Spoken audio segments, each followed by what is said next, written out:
ஏன்பா இங்க தோட்டத்து பக்கம் வந்திருக்க? ம், மறுபடியும் புராணத்தை ஆரம்பிச்சிட்டியா?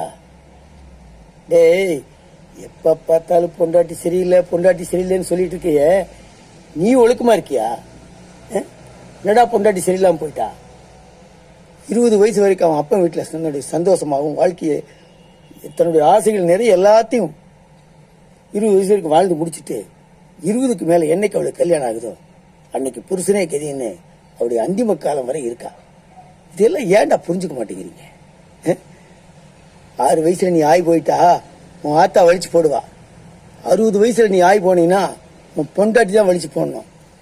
அண்ணன் தங்கச்சி பந்தா பாசம் இது வந்து வலிக்காது, புரியுதா?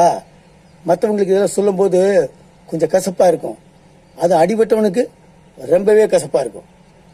புரிஞ்சு நடுறா. யோ, என்னை எடுத்துக்க. எல்லாம் இருந்தும் இன்னைக்கு இல்லாத நான் இருக்கேன். காரணம்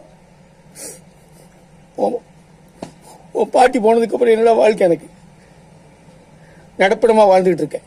யாருக்காக? உன் ஒருத்தனுக்காகத்தான். இதெல்லாம் ஏன்டா புரிஞ்சுக்க மாட்டேங்கிற?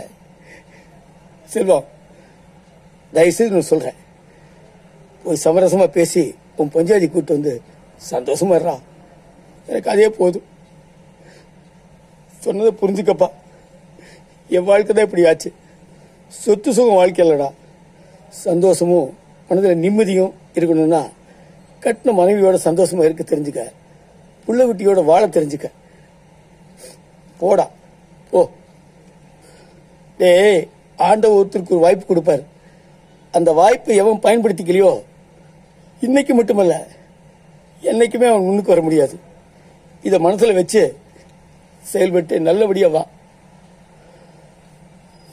போடா போடா.